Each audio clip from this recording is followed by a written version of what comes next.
Tradisi masa Advent. Begitu pentingnya peristiwa kelahiran Yesus Sang Putera, sehingga gereja mempersiapkan umatnya untuk memperingatinya. Dan masa persiapan ini dikenal dengan masa Advent.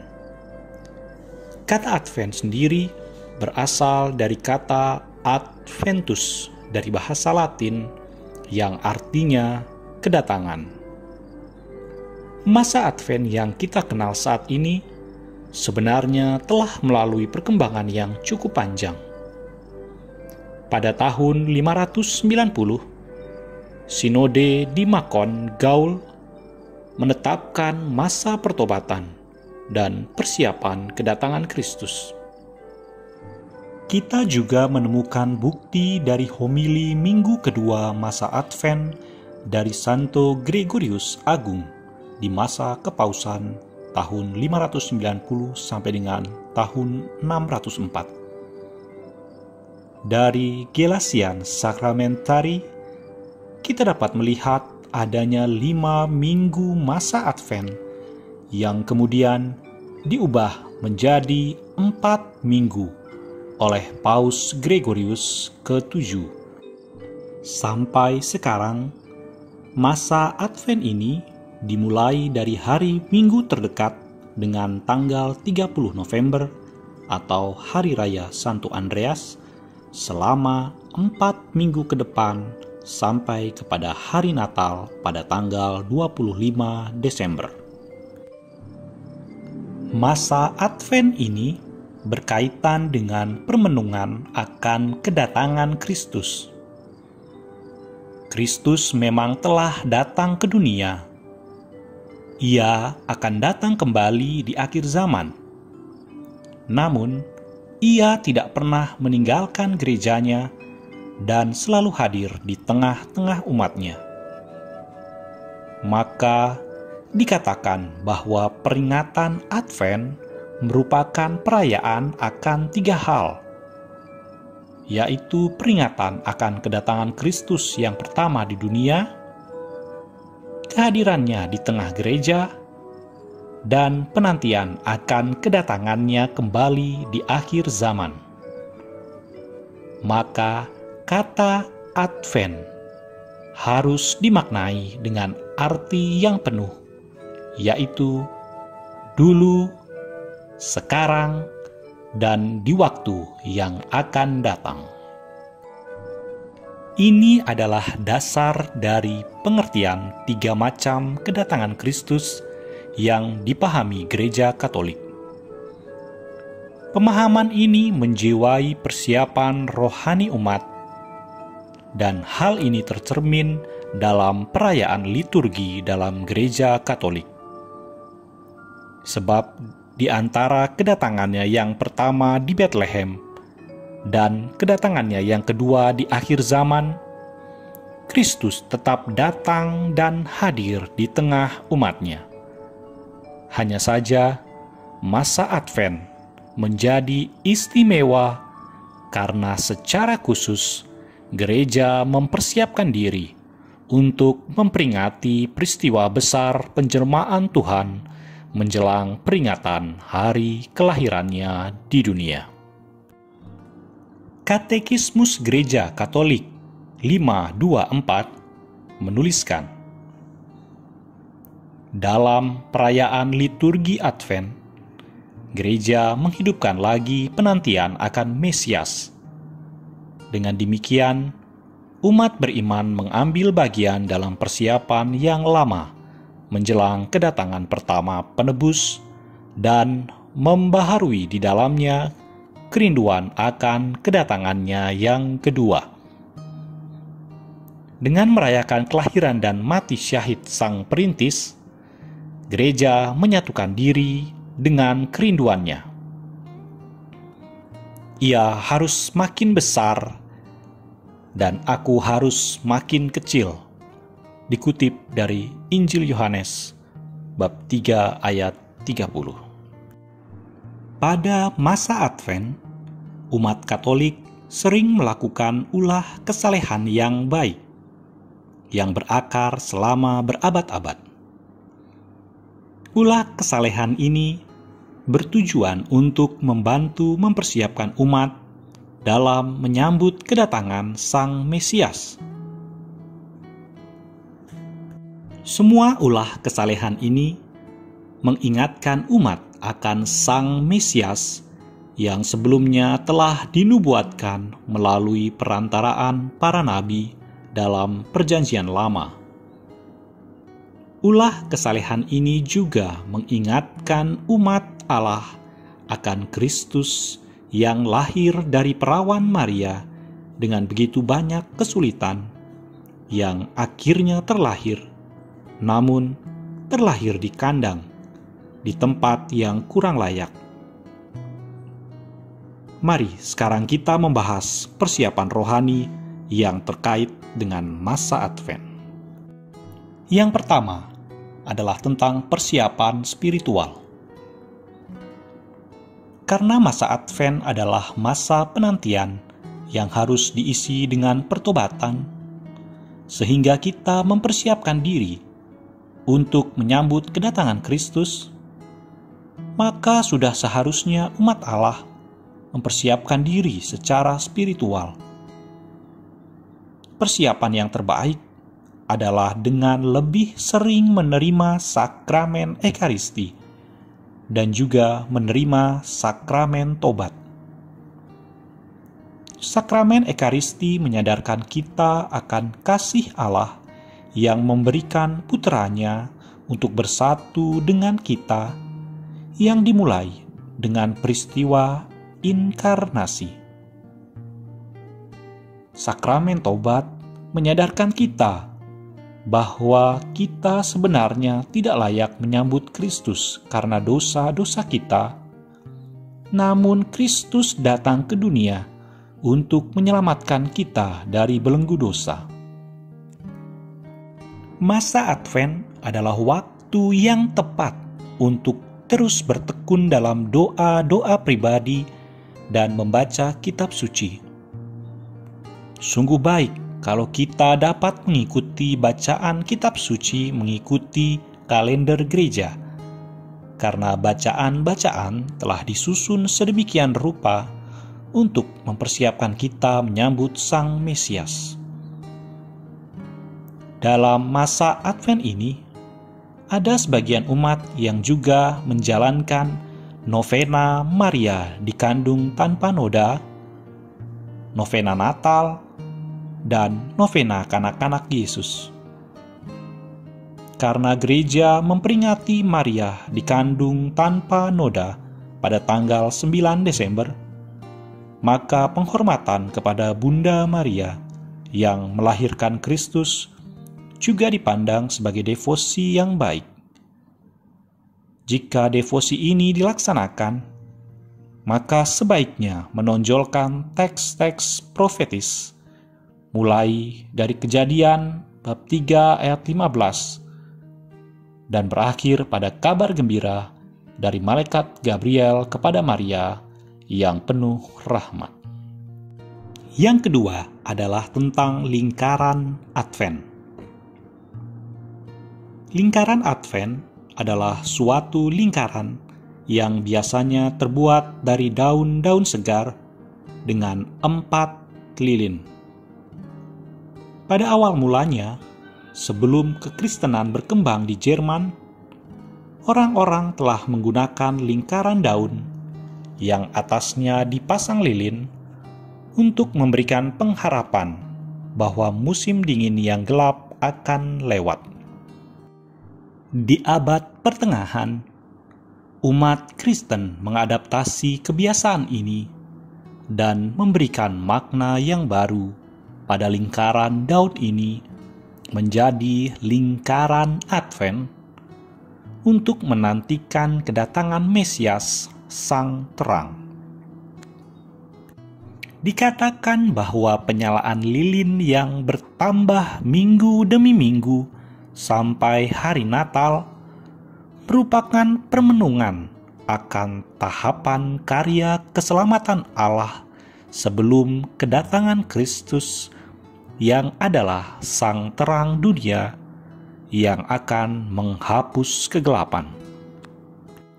Di dalam dokumen direktorium tentang kesalehan umat dan liturgi, tidak disebutkan warna lilin yang digunakan, sehingga umat dapat menggunakan lilin warna putih ataupun ungu. Karena masa Advent juga menjadi masa pertobatan, maka lilin dapat menggunakan warna ungu yang menjadi simbol pertobatan. Kemudian di minggu ketiga, atau disebut Minggu Gaudete atau Minggu Sukacita, dipasang lilin berwarna merah muda yang menyatakan sukacita karena masa penantian akan telah berjalan setengah dan akan berakhir. Ada juga kebiasaan yang meletakkan lilin putih di tengah yang dinyalakan saat masa Advent selesai, yang menyatakan bahwa Kristus telah datang.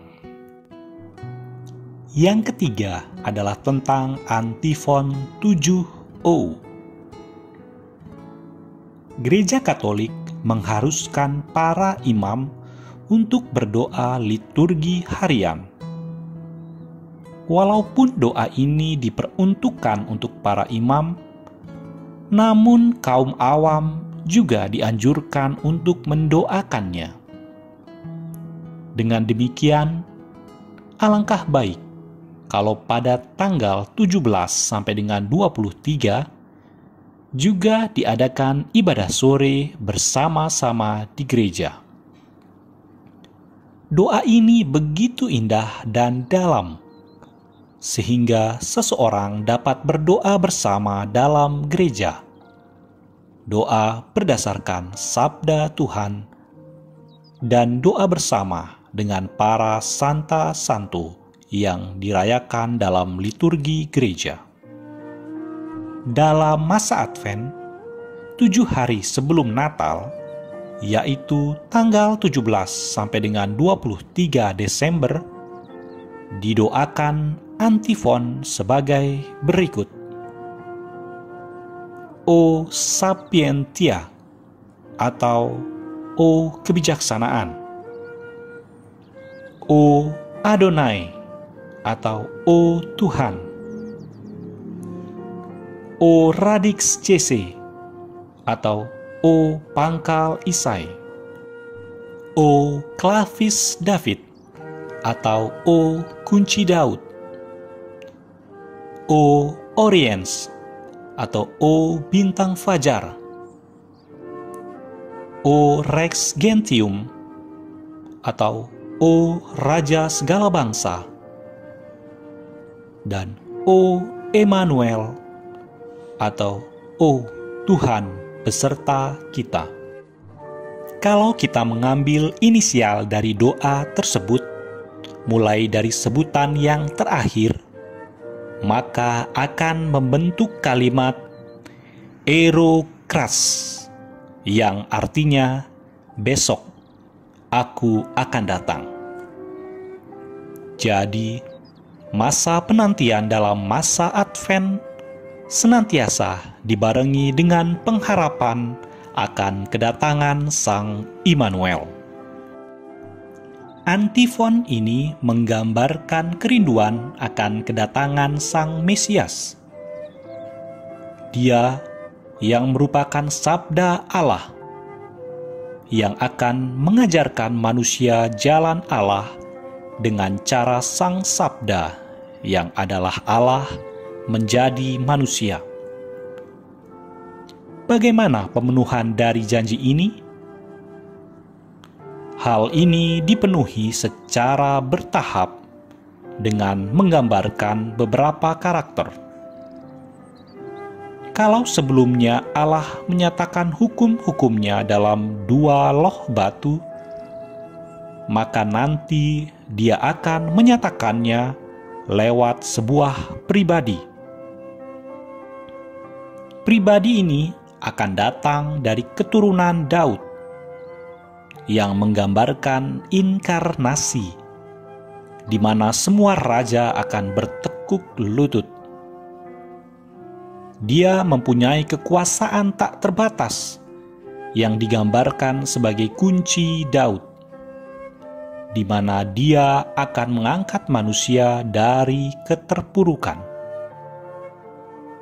Dia akan memberikan terang kepada bangsa-bangsa. Terang ini menyinari semua orang, baik bangsa Yahudi maupun non-Yahudi, dan dia akan menjadi raja segala bangsa. Dia akan datang kepada umat manusia dan akan menyertai umat manusia. Itulah harapan dari umat manusia akan kedatangan Sang Penyelamat. Dan dari rangkaian 7 antifon, maka seolah-olah Yesus menjawab kerinduan ini dengan menyatakan Erukras, atau besok aku akan datang. Mari kita melihat satu persatu dari antifon ini. Yang pertama, O Sapientia, antifon yang didoakan pada tanggal 17 Desember. O kebijaksanaan yang mengalir dari sabda yang maha tinggi, menggapai dari ujung ke ujung dengan penuh kuasa, dan dengan gembira memberikan segala sesuatu. Datang dan ajarlah kami jalan kebijaksanaan. Roh Tuhan akan ada padanya, roh hikmat dan pengertian, roh nasihat dan keperkasaan, roh pengenalan dan takut akan Tuhan. Ya, kesenangannya ialah takut akan Tuhan. Ia tidak menghakimi dengan sekilas pandang saja, atau menjatuhkan keputusan menurut kata orang. Yesaya 11 ayat 2-3. Dan ini pun datangnya dari Tuhan semesta alam. Ia ajaib dalam keputusan dan agung dalam kebijaksanaan. Yesaya 28 ayat 29. Yang kedua, O Adonai, antifon yang didoakan pada tanggal 18 Desember. O Tuhan dan penguasa dari bangsa Israel, yang telah menampakkan diri kepada Musa dari dalam semak terbakar, dan telah memberikan kepadanya hukum di Sinai. Datang dan bebaskanlah kami dengan rengkuhan lengan-Mu. Tetapi ia akan menghakimi orang-orang lemah dengan keadilan, dan menjatuhkan keputusan terhadap orang-orang tertindas di negeri dengan kejujuran. Ia akan mengajar bumi dengan perkataannya seperti dengan tongkat, dan dengan nafas mulutnya ia akan membunuh orang fasik. Ia tidak akan menyimpang dari kebenaran dan kesetiaan, seperti ikat pinggang tetap terikat pada pinggang. Yesaya 11 ayat 4-5. Sebab Tuhan ialah hakim kita, Tuhan ialah yang memberi hukum bagi kita. Tuhan ialah Raja kita, Dia akan menyelamatkan kita. Yesaya 33 ayat 22. Yang ketiga, O Radix Jese, antifon yang didoakan tanggal 19 Desember. O pangkal Isai, yang berdiri sebagai tanda bagi orang-orang yang di hadapannya seluruh raja tidak dapat membuka mulut mereka, yang kepadanya seluruh bangsa harus berdoa, "Datang dan bebaskanlah kami, janganlah menunda lagi." Suatu tunas akan keluar dari tunggul Isai, dan taruk yang akan tumbuh dari pangkalnya akan berbuah. Yesaya 11 ayat 1. Maka pada waktu itu, taruk dari pangkal Isai akan berdiri sebagai panji-panji bagi bangsa-bangsa. Dia akan dicari oleh suku-suku bangsa, dan tempat kediamannya akan menjadi mulia. Yesaya 11 ayat 10. Antifon yang keempat. O Klavis David, yang didoakan pada tanggal 20 Desember. O kunci Daud dan tongkat dari bangsa Israel, yang mana apabila ia membuka, tidak ada yang dapat menutup. Apabila ia menutup, tidak ada yang dapat membuka. Datang dan pimpinlah tawanan dari rumah penjara, dan dia yang duduk dalam kegelapan dan bayang-bayang maut. Aku akan menaruh kunci rumah Daud ke atas bahunya. Apabila ia membuka, tidak ada yang dapat menutup. Apabila ia menutup, tidak ada yang dapat membuka. Yesaya 22 ayat 22. Besar kekuasaannya, dan damai sejahtera tidak akan berkesudahan di atas tahta Daud dan di dalam kerajaannya, karena ia mendasarkan dan mengokohkannya dengan keadilan dan kebenaran dari sekarang sampai selama-lamanya. Kecemburuan Tuhan semesta alam akan melakukan hal ini. Yesaya 9 ayat 7. Untuk membuka mata yang buta, untuk mengeluarkan orang hukuman dari tempat tahanan, dan mengeluarkan orang-orang yang duduk dalam gelap dari rumah penjara. Yesaya 42 ayat 7. Antifon yang kelima. O Oriens, yang didoakan pada tanggal 21 Desember. O Fajar Timur, cahaya kemegahan abadi, dan matahari keadilan. Datang dan terangilah mereka yang duduk dalam kegelapan dan bayang-bayang maut. Bangsa yang berjalan di dalam kegelapan telah melihat terang yang besar. Mereka yang diam di negeri kekelaman, atasnya terang telah bersinar. Yesaya 9 ayat 1. Bangkitlah, menjadi teranglah, sebab terangmu datang, dan kemuliaan Tuhan terbit atasmu.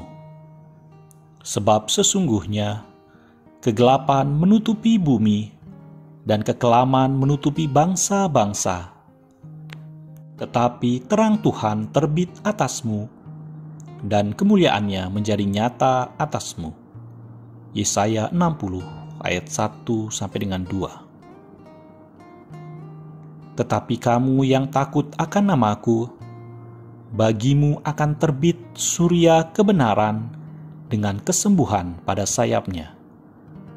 Kamu akan keluar dan berjingkrak-jingkrak seperti anak lembu lepas kandang. Maleakhi 4 ayat 2. Selanjutnya, antifon O Rex Gentium, yang didoakan pada tanggal 22 Desember. Raja segala bangsa dan yang dirindukan, batu penjuru yang membuat bangsa Yahudi dan non-Yahudi menjadi satu. Datang dan selamatkanlah manusia yang telah Engkau ciptakan dari debu tanah. Sebab seorang anak telah lahir untuk kita, seorang putera telah diberikan untuk kita. Lambang pemerintahan ada di atas bahunya, dan namanya disebutkan orang, Penasihat Ajaib, Allah yang perkasa, Bapa yang kekal, Raja damai. Yesaya 9 ayat 6. Ia akan menjadi hakim antara bangsa-bangsa dan akan menjadi wasit bagi banyak suku bangsa. Maka mereka akan menempa pedang-pedangnya menjadi mata bajak dan tombak-tombaknya menjadi pisau pemangkas. Bangsa tidak akan lagi mengangkat pedang terhadap bangsa, dan mereka tidak akan lagi belajar perang. Yesaya 2 ayat 4. Sebab itu, beginilah firman Tuhan Allah. Sesungguhnya, Aku meletakkan sebagai dasar di Sion sebuah batu, batu yang teruji, sebuah batu penjuru yang mahal, suatu dasar yang teguh. Siapa yang percaya tidak akan gelisah.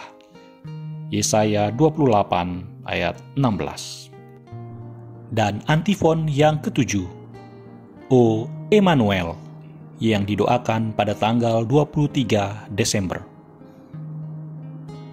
O Emmanuel, Raja dan Pemberi hukum kami, harapan dari semua bangsa dan keselamatan mereka, datang dan selamatkanlah kami, O Tuhan Allah kami.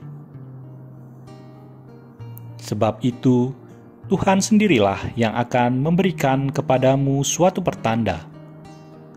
Sesungguhnya, seorang perempuan muda mengandung dan akan melahirkan seorang anak laki-laki, dan ia akan menamakan dia Immanuel. Yesaya 7 ayat 14. Mempersiapkan Natal dengan sungguh dan menangkap arti Natal.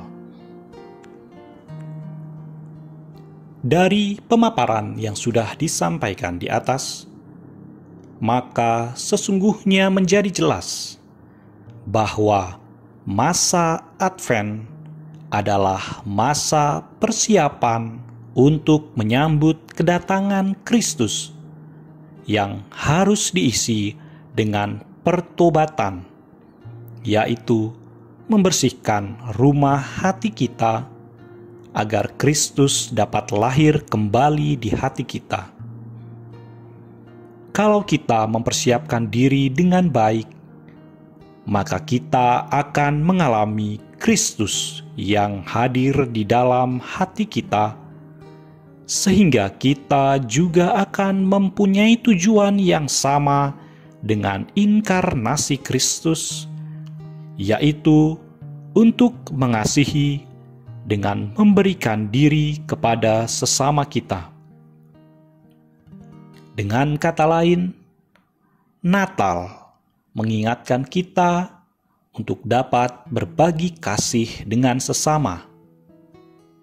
Mari, pada masa Advent ini, kita mempersiapkan diri dengan sebaik-baiknya. Datanglah ya Tuhan, lahirlah secara baru di dalam hatiku.